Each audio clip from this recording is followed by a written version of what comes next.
दोस्तों, तो आइए आलोका एजुकेशन चैनल पर आप लोगों का स्वागत है। दोस्तों, आज आप लोगों के सामने कुछ महत्वपूर्ण प्रश्नों को लेकर आया हूँ जो कि परीक्षा की दृष्टि से अति महत्वपूर्ण है। तो ध्यान दीजिए, पहला क्वेश्चन आप लोगों के सामने है। 1857 के ठीक बाद बंगाल में, कहाँ पे, बंगाल में कौन सा विप्लव हुआ था? कौन सा विप्लव हुआ? नील उपद्रव। कौन सा? नील उपद्रव हुआ था, यानी विप्लव नील विद्रोह हुआ था। 1857 के विद्रोह के ठीक बाद बंगाल में कौन सा विप्लव या विद्रोह हुआ था? तो नील उपद्रव, नील विद्रोह हुआ था। कौन सा? नील विद्रोह हुआ था।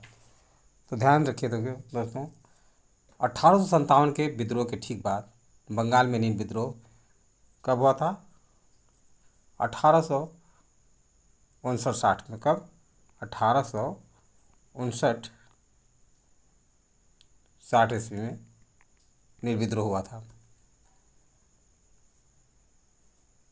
सन्यासी विद्रोह 1763 से 1800 में हुआ था।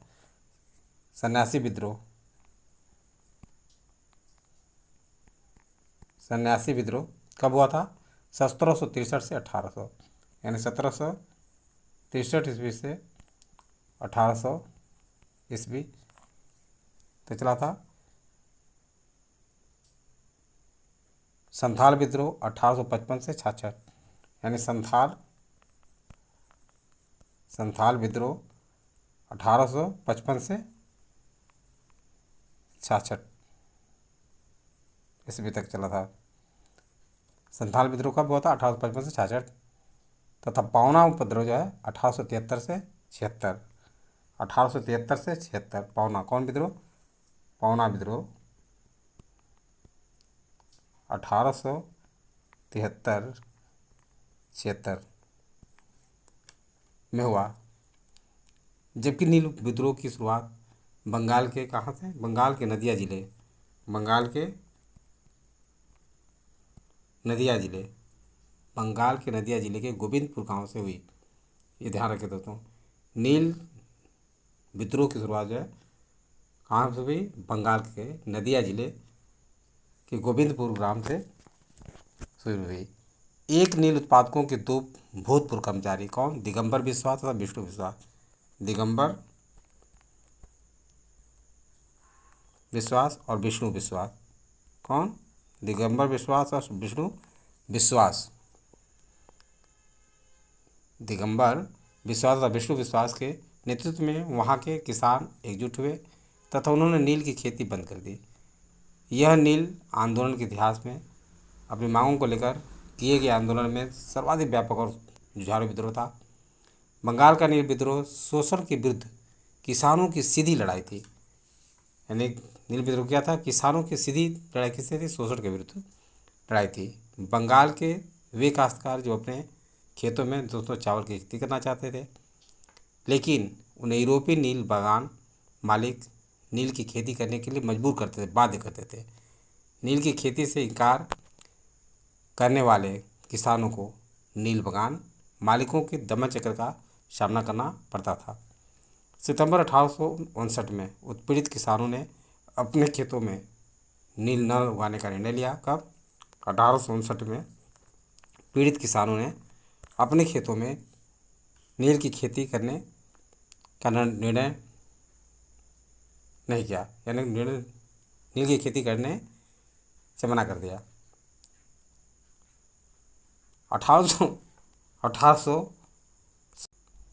1860 तक। कब?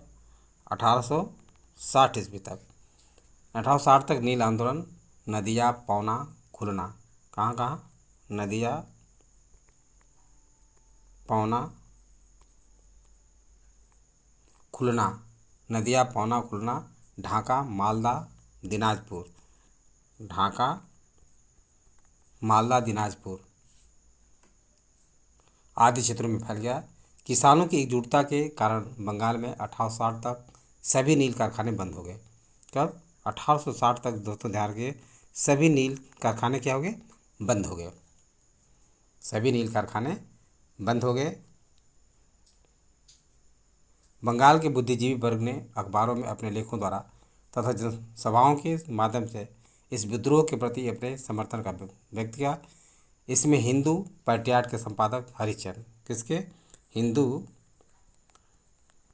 पैट्रियाट के संपादक, ध्यान रखिए दोस्तों, पैट्रियाट पैट्रियाट के संपादक हरिश्चंद्र मुखर्जी, कौन थे, हरिश्चंद्र मुखर्जी। ये प्रश्न पूछ देता है, हरिश्चंद्र मुखर्जी। हिंदू पैट्रियाट के संपादक हरिश्चंद्र मुखर्जी की इसमें अहम भूमिका रही। नील बागान मालिकों के अत्याचारों का खुला चित्रण दीनबंधु मित्र ने, किसने, दीनबंधु मित्र ने दीनबंधु मित्र ने अपने नाटक नील दर्पण में किया। अपने नाटक नील दर्पण में किया। किसमें, नील दर्पण में किया। तो सारी बातें आप लोगों को समझ में आ गया होगा। नेक्स्ट देखिए,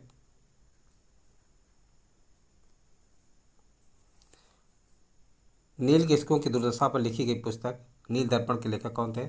तो अभी अभी मैंने चर्चा किया कि नील किस्कों की दुर्दशा पर लिखी गई पुस्तक नील दर्पण के लेखक दीनबंधु मित्र थे। कौन थे, दीनबंधु मित्र ने अपनी नाटक नील दर्पण में किया था। किसमें, अपनी नाटक नील दर्पण में किया था। वंदे मातरम गीत किसने लिखा। वंदे मातरम गीत दोस्तों जो है बंकिम चंद्र चटर्जी ने लिखा था। वंदे मातरम गीत बंकिम चंद्र चटर्जी की प्रसिद्ध पुस्तक है। ये आनंद मठ से लिया गया है। कहाँ से, आनंद मठ से लिया गया है। आनंद मठ से लिया गया है। आनंद मठ से लिया गया है। इस उपन्यास का कथानक सन्यासी विद्रोह पर आधारित है। इस उपन्यास का कथानक किस पर आधारित है, सन्यासी विद्रोह पर। सन्यासी विद्रोह पर आधारित है, ध्यान रखिए। इस उपन्यास का जो कथानक है सन्यासी विद्रोह पर आधारित है और यह 1896 में कांग्रेस के कलकत्ता अधिवेशन में, कब, 1896 की कांग्रेस के कलकत्ता अधिवेशन में इसे सर्वप्रथम गाया गया था। 1896 में कांग्रेस के कलकत्ता अधिवेशन में इसे पहली बार गाया गया था। तो ध्यान रखिएगा दोस्तों।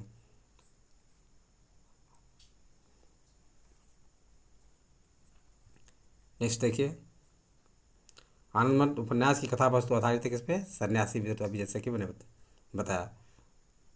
मुंगेर के बरहिया ताल, ये र है दोस्तों, बरहिया ताल, ये ता है, ताल विरोध का उद्देश्य क्या था।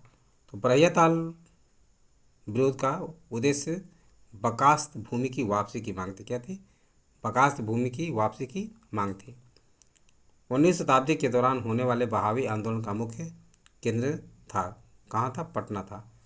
19वीं शताब्दी में के दौरान होने वाले बहावी आंदोलन का मुख्य केंद्र था, कहाँ पे, पटना में था। ध्यान दीजिए इसके प्रमुख तथ्यों के बारे में।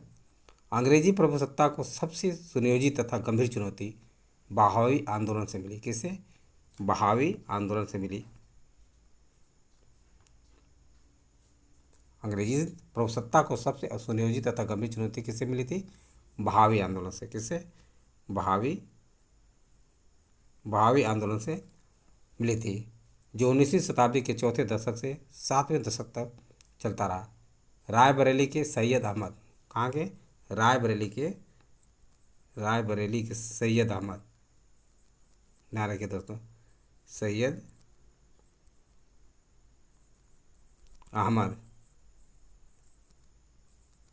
रायबरेली के सैयद अहमद भारत मिश्र आंदोलन के प्रवर्तक थे।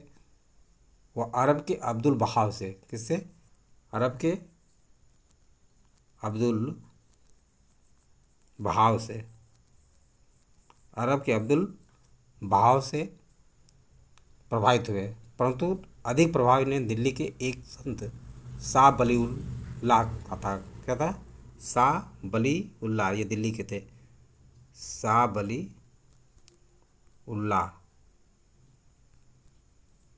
शाह बलीउल्लाह से ये काफ़ी प्रभावित थे। कहाँ के थे? दिल्ली के थे। सैयद अहमद की महत्वाकांक्षा पंजाब में सिखों और बंगाल में अंग्रेज़ों को अपदस्थ करके। कहाँ पे? सैयद अहमद जो कि कहाँ के थे? रायबरेली के थे। इनकी इच्छा थी कि पंजाब में सिखों और बंगाल में अंग्रेज़ों को अपदस्थ करके भारत में मुस्लिम सत्ता को पुनर्जीवित और पुनर्स्थापित करना था। सैयद अहमद के प्रयत्नों से इस आंदोलन की विचारधारा शीघ्र ही काबुल, उत्तर पश्चिम सीमा प्रांत, बंगाल, बिहार, मध्य प्रांत आदि में फैल गई। कुछ समय के लिए इन्होंने 1830 में, कब? 1830 में पेशावर पर कब्जा कर लिया। कौन? कुछ में सैयद अहमद 1830 में पेशावर पर कब्जा कर लिया और अपने नाम के सिक्के डलवाए, किंतु अगले ही वर्ष बालाकोट की लड़ाई में मारे गए। कहाँ पे? बालाकोट की लड़ाई में मारे गए। तो सैयद अहमद जो बालाकोट की लड़ाई में मारे गए। सैयद अहमद की मृत्यु के बाद पटना इस आंदोलन का केंद्र बना। सैयद अहमद की मृत्यु के बाद, ध्यान रखिए दोस्तों, पटना इस आंदोलन का केंद्र बना। किस आंदोलन का? बहावी आंदोलन का केंद्र बना। इस अवधि में आंदोलन का नेतृत्व मौलवी कासिम, विलायत अली, इनायत अली, अहमदुल्लाह, यानी सैयद अहमद की मृत्यु के बाद मौलवी कासिम, विलायत अली, इनायत अली, अहमदुल्लाह आदि ने किया। पटना के अतिरिक्त हैदराबाद, मद्रास, बंगाल, यूपी तथा बम्बई में भी इस आंदोलन की शाखाएँ स्थापित की गई। 1857 के विद्रोह में बहावियों ने अंग्रेज विरोधी भावनाओं के प्रसार में बहुत योगदान दिया था। ये बातें आप लोग समझ में आ गया होगा। नेक्स्ट देखिए, कूका आंदोलन को किसने संगठित किया था? कूका आंदोलन को किसने संगठित किया था? तो ध्यान रखिए, कूका आंदोलन को संगठित करने वाले कौन थे? गुरु राम सिंह। गुरु राम सिंह के द्वारा कूका आंदोलन को संगठित किया गया था। इसके तथ्य को देखिए, कूका आंदोलन बहावी आंदोलन से बहुत कुछ मिलता जुलता था।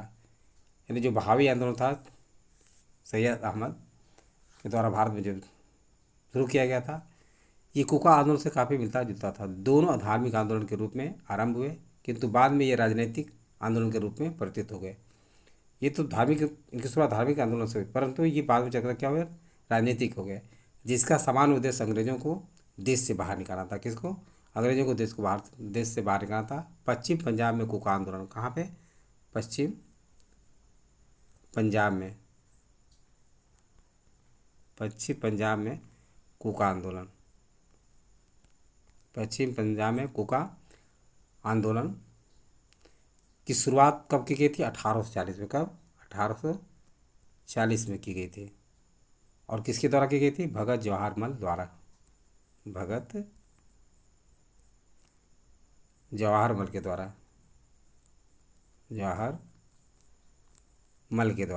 भगत जवाहर मल के द्वारा की गई थी, जिन्हें मुख्यतः सियान साहब के नाम से पुकारा जाता था। यानी भगत जवाहर मल को क्या किस नाम से पुकारा जाता था? सियान साहब। ध्यान रखिए, वेरी इंपॉर्टेंट है। सियान साहब के नाम से पुकारा जाता था। सियान साहब के नाम से पुकारा जाता था। इनका उद्देश्य सिख धर्म में प्रचलित जो बुराइयां थी और अंधविश्वास जो था को दूर कर इस धर्म को शुद्ध करना था। 1872 में। कब? 1872 ईस्वी। 1872 ईस्वी में इस आंदोलन के नेता राम सिंह, जिसको बनाया गया? राम सिंह को बनाया गया, जिन्हें रंगून निर्वासित कर दिया गया और वहीं उनकी 1885 में मृत्यु हुई। कहाँ निर्वासित कर दिए? रंगून। और वहीं पे 1885 ईस्वी में राम सिंह की मृत्यु हो गई। 1885 में राम सिंह की मृत्यु हो गई। तो दोस्तों आज बस इतना ही। यदि वीडियो अच्छा लगा हो तो इसे सब्सक्राइब और लाइक अवश्य करें तथा अपने सगे संबंधी दोस्तों से करना मिले। थैंक यू दोस्त। नेक्स्ट वीडियो में मिलेंगे।